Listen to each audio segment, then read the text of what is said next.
Salut tout le monde, j'espère que ça va. Donc aujourd'hui, nouvelle vidéo zapping. Aujourd'hui les amis, on retourne sur Twitter, se regarder encore énormément de tweets. Comme d'habitude, on ne perd pas de temps, petit like pour la force, petit commentaire pour le référencement. Let's go, on commence avec le premier tweet insolite de la vidéo qui nous vient de Pascal Laurent. Et on retourne sur la séquence avec Brice Macron et l'équipe du PSG.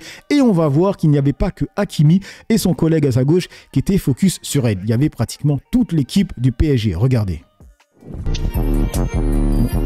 Par contre la musique copyright, regardez. Après, certains vont dire oui, mais c'est parce qu'il serre la main, donc c'est normal qu'il la regarde comme ça. Franchement, il la regarde, il fixe. Hein. Bon, Hakimi, lui, il sait pas faire semblant, il abuse. Son collègue aussi. Hein.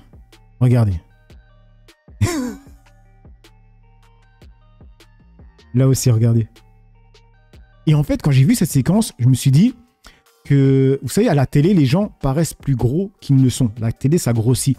Et Brice Macron, elle est comme ça. Franchement, c'est une barrette de stuff. Hein. Elle est toute grême avec ses faux nichons. Donc, je me dis que quand il la voit, parce que le visage aussi, quand on la voit en photo, elle fait quand même flipper les mecs. Hein. Franchement, elle a un visage bizarre. Donc, je me dis qu'en réalité, quand tu la vois, ça doit mettre le doute. Et c'est pour ça qu'il la regarde comme ça aussi. Je pense, hein. Du coup, dans les commentaires, regarde. Non. Pas d'autre. Ah mais lui, non. Bref, on enchaîne sur le tweet de Florent Philippot qui a marqué « Vidéo incroyable, une folle propagande pour faire officiellement rentrer en guerre la France contre la Russie se déchaîne sur les plateaux télé. L'éditorialiste géopolitique de LCI se déchaîne ainsi en ce sens dans cette vidéo insensée. Nous sommes dans un état de guerre avec les Russes. Ne commettons pas les erreurs du passé. Croire qu'on s'en sortira avec la diplomatie. On se disait « Monsieur Hitler va se calmer ». Non, on est à un moment historique extrêmement grave, l'année zéro de notre époque. Face à ça, il faut embrayer. Cette propagande de peur et de guerre doit être forcément combattue. Alors répétons-le matin, midi et soir, partout, il n'y a aucune menace russe en France. La seule menace est macroniste et européiste. Diffusez partout s'il vous plaît, l'heure est vraiment grave. Rappeler, enfin de dire, je ne suis pas le seul, que nous sommes dans un état de guerre avec les Russes, avec la menace que la Russie représente. Et donc ne commettons pas les erreurs qu'on a commises dans le passé, dans notre histoire, où finalement on se disait mais non, ça va se dénouer, la diplomatie, on va s'en sortir, etc. Monsieur Hitler va se calmer, etc. Non, on est dans des situations vraiment historiques extrêmement graves, une sorte d'année zéro de notre époque, et face à ça, il faut embrayer. Et vous voyez cette séquence, il y a quelques temps, c'était constamment ça sur les chaînes d'infos. Ils cherchaient à nous faire flipper, pourquoi? Pour deux choses. Premièrement, nous faire les poches, et deuxièmement, nous dire d'aller faire la guerre là-bas. Là, ça s'est calmé, je vois qu'il recommence, parce qu'en France, il y a un foutu triangle des Bermudes. Il parle de trois choses. Quand c'est pas l'Ukraine pour nous faire les poches ou nous dire d'aller faire la guerre là-bas, c'est Israël, pour nous apporter une certaine idée de comment ça se passe là-bas. Et quand tu n'adhères pas à ça, tu es automatiquement taxé d'antisémite. Et la troisième chose, c'est l'immigration, les Arabes et l'islam. Voilà. Quand ils ne parlent pas de ces trois choses-là, ils parlent de rien. C'est clair, net et précis les mecs, franchement. Et regardez, on enchaîne sur le tweet de Renard Jean-Michel, c'est marqué « Les camions frigorifiques contenant les morts des soldats ukrainiens ont été ouverts et montrés aux journalistes. » Vous voulez que ça arrive en France, ça? Sérieusement?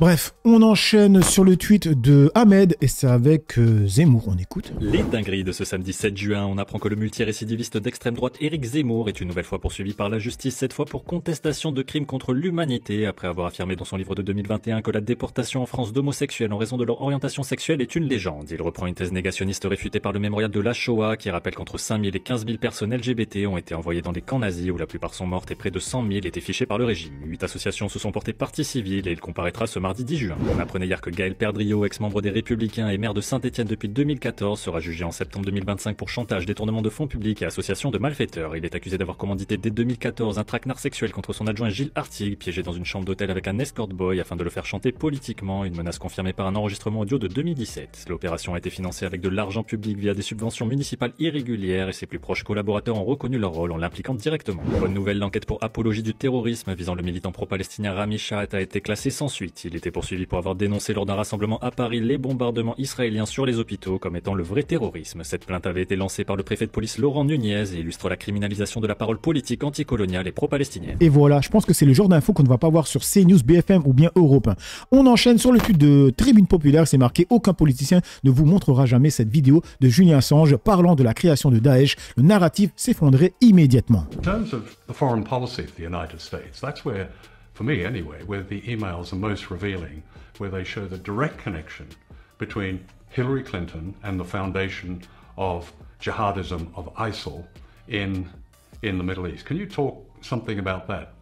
How the emails demonstrate this connection between those who are meant to be fighting the jihadists, ISIL, are actually those who have helped create it.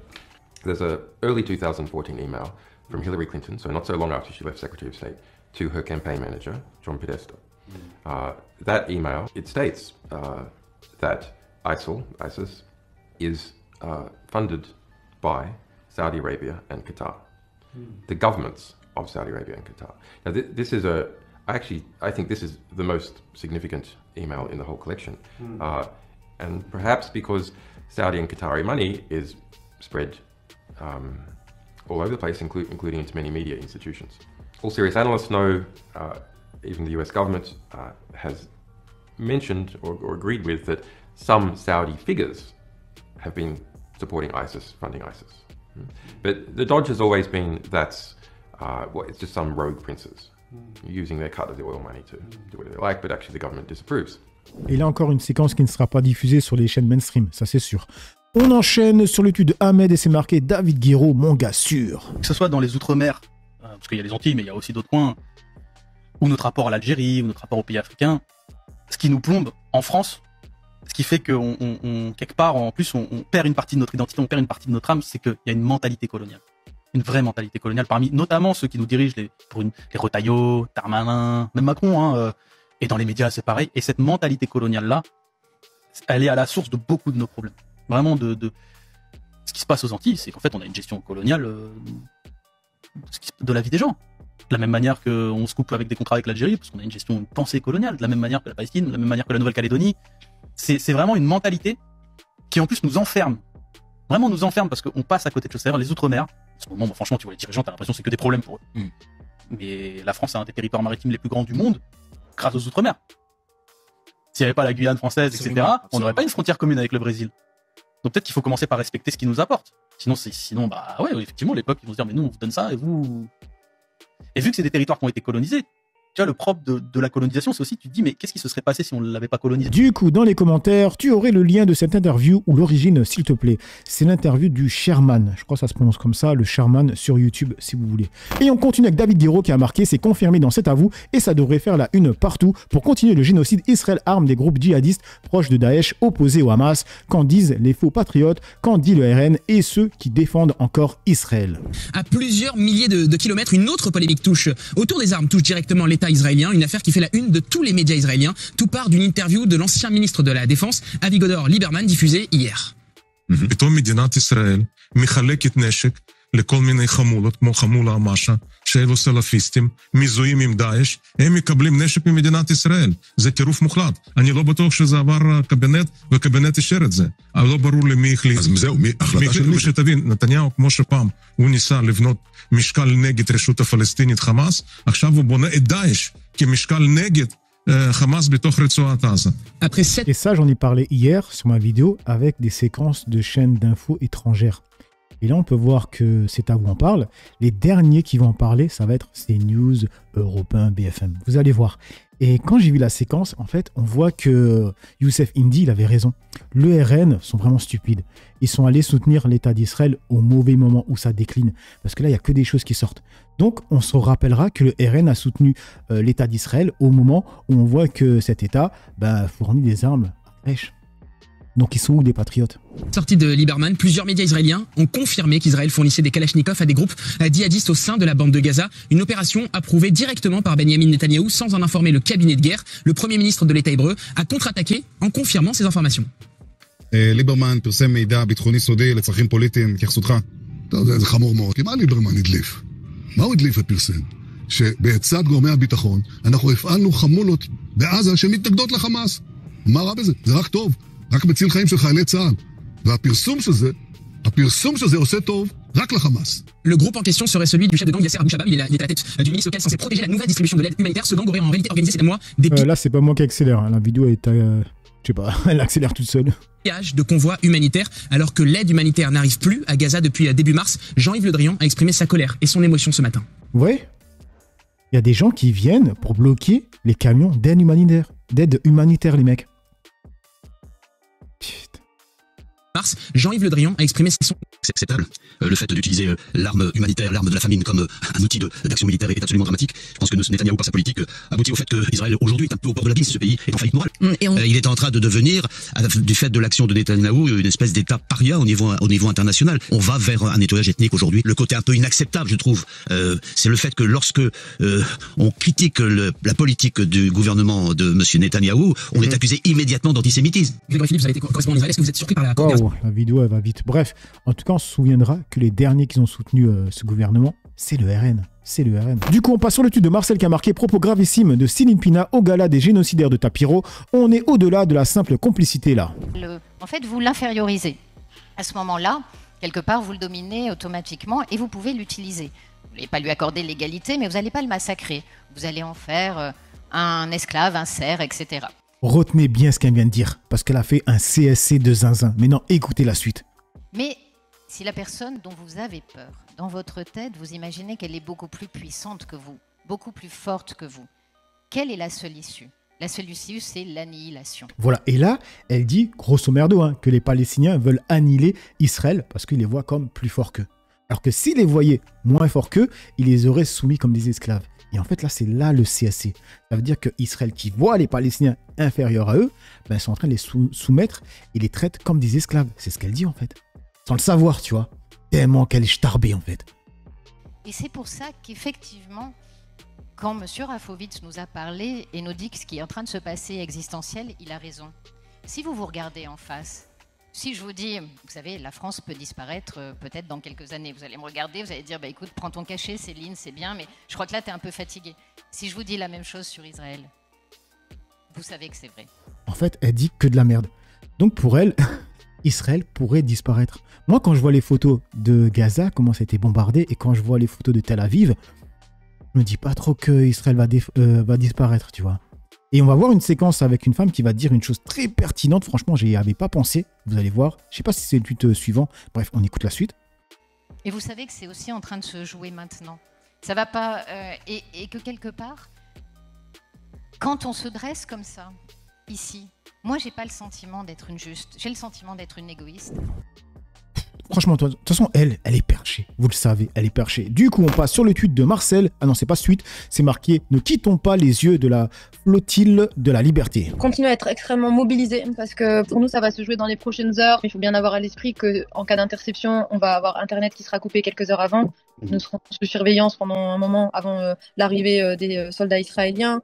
Il se peut qu'on soit menotté pendant 7 à 9 heures à bord du navire sans pouvoir boire, manger, aller aux toilettes, jusqu'à être amené à Ashdod. Là-bas, nous serons sûrement détenus en détention, interrogés plusieurs heures pour certains, sans moyen de communiquer avec qui que ce soit. Donc, on se prépare vraiment à ça et ça nécessite que l'opinion soit très mobilisée, très attentive à tout ce qui va se passer dans les prochaines heures pour nous et d'exiger, de continuer à exiger, bien que ça soit malheureusement à mon sens un peu trop tard puisque les autorités israéliennes ont d'ores et déjà fait savoir qu'elles allaient intervenir, mais nous avons tout fait pour faire peser une pression sur nos États pour obtenir ce passage sûr vers Gaza. Et on est forcément un peu déçus de ne pas pouvoir aller au bout de cette mission. Donc on leur demande de rester très mobilisés et de continuer d'exiger de notre gouvernement français d'intervenir pour faire cesser les crimes qui sont commis par l'État d'Israël et pour faire cesser ce génocide et pour briser ce blocus qui a trop longtemps duré, notamment au regard de la situation de famine qui est documentée aujourd'hui à Gaza. Du coup, dans les commentaires, j'aurais aimé que le convoi remplisse sa mission. Au minima, j'espère de tout cœur que ça se passera bien pour tous les membres de la flotte de la liberté. Ils auront essayé et surtout montré du courage, quoi qu'en disent les mauvaises langues. Oui, parce que les mauvaises langues sur les chaînes mainstream, regardez. Donc avec ce tweet de caisse de grève, élément de langage bien reçu. À côté, la croisière s'amuse. Et eux, ils sont là en train de jouer la croisière s'amuse. Cette croisière qui s'amuse. La croisière s'amuse, ouais. Cette croisière médiatique. Ce n'est pas la croisière s'amuse, non, c'est la croisière qui ne nous amuse pas. Cette croisière qui, amuse ou exaspère. La croisière s'émeut. De quoi allons-nous parler? La croisière s'amuse. La croisière s'amuse, exactement. Et voilà. Et du coup, on passe sur ce tweet dans la séquence et c'est marqué « Il faut se rendre compte qu'on est allié à un État génocidaire. L'existence d'Israël n'est pas menacée actuellement. Ce qui est menacé, c'est l'existence du peuple palestinien dans son intégrité physique, dans sa mémoire et sa culture. » Catherine Tricot. Le ministre de la Défense israélien a répondu d'ores et déjà à Emmanuel Macron en lui disant « Si vous allez reconnaître un État de papier, nous allons faire un État. Nous allons continuer la colonisation. Nous allons faire disparaître la Cisjordanie. Nous allons coloniser la Cisjordanie. Nous allons faire un seul État. qui sera de la rivière à la mer, from the river to the sea, qui sera l'État d'Israël. C'est-à-dire qu'il assume très clairement, le ministre de la Défense israélien assume très clairement de colonisation. non pas seulement son objectif de colonisation, mais son objectif d'éradication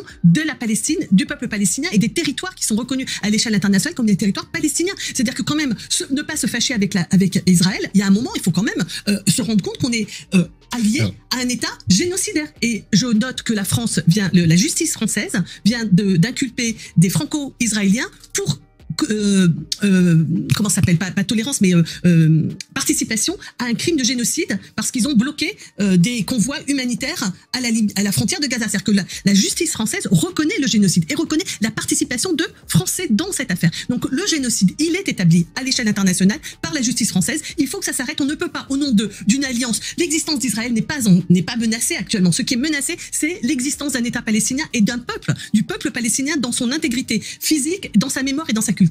Et retenez bien ce qu'elle a dit, l'existence d'Israël n'est pas menacée actuellement. Et du coup, on passe sur ce tweet de Tommy le Magnifique où c'est marqué « Cette grecque dit les termes, pas de langue de bois, pas de double discours, juste la vérité nue frontale, celle que tant d'autres n'ont plus le courage de dire. » Et ce qu'elle dit est vraiment pertinent. J'y avais même pas pensé, les mecs. Regardez. Hi, this is a video for all the Israeli tourists coming to Greece this summer. I would like to clear some things up. First of all, no one fucking likes you. The Greek people don't like you. We have to be civil towards you because we cannot express our views when we're working.